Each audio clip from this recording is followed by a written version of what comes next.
तर पुण्यात अजित पवार आणि सुप्रिया सुळे यांच्यामध्ये पुन्हा एकदा शाब्दिक हल्लाबोल पाहायला मिळालाय। महानगरपालिका निवडणुका या लवकरात लवकर घ्या अशी मागणी सुप्रिया सुळेंनी मंचावरून केली आहे। सुप्रिया सुळेंच्या या वक्तव्यावरून अजितदादांनी सुद्धा थेट मंचावरून प्रत्युत्तर दिलंय। पालिकेच्या निवडणुका या सुप्रीम कोर्टामुळे रखडल्याचा टोला अजित पवारांनी सुप्रिया सुळेंना लगावलाय। दरम्यान दोन्ही पुण्यात दादांनीच नगरसेवकांना निवडून दिले, या भागामध्ये विकास कामं केली आहेत हे इतरांनी लक्षात ठेवावं असा थेट इशारा सुद्धा दादांनी सुप्रियाताईंसह विरोधकांना दिलाय। दरम्यान या कार्यक्रमात दोन्ही उपमुख्यमंत्री आणि सुप्रिया सुळे हे तिन्ही महत्त्वाचे नेते एकाच मंचावर होते।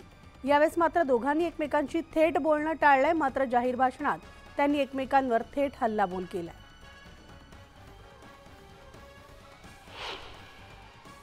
एकच माझी मागणी महाराष्ट्र सरकारकडे, दोन छोट्या मागण्या खरं तर आहेत की अनेक दिवस इथे नगरसेवक नाही आहेत, त्याच्यामुळे गेले 2-2.5 वर्ष इलेक्शन न झाल्यामुळे आज या भागातल्या सर्वसामान्य मायबाप जनतेने कुणाकडे जावं हा एक खूप प्रश्न मोठा त्यांच्याकडे येतो।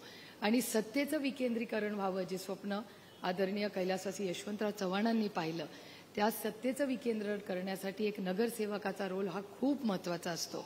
त्याच्यामुळे नगरसेवक यांचं इलेक्शन आपण जर लवकरात लवकर घेतलं तर या संपूर्ण भागातल्या लोकांना खूप आधार मिळेल। खरं तर 2 वर्षापेक्षा जास्त काळ झाला महानगरपालिकेच्या निवडणुका थांबलेल्या आहेत। ह्या थांबल्या ह्या सुप्रीम कोर्टामुळे थांबल्यात। आम्हालाही वाटतं आम्ही लोकांच्यातनं निवडून आलेले कार्यकर्ते आहोत आणि वेगवेगळ्या कार्यकर्त्यांना संधी मिळावी, जिल्हा परिषद, तालुका पंचायत, महानगरपालिका, नगरपालिका, नगरपंचायत, पण सुप्रीम कोर्टामध्ये ओबीसी याबद्दलचा एक मुद्दा गेलेला आहे, लवकर त्याचा निकाल लागेना।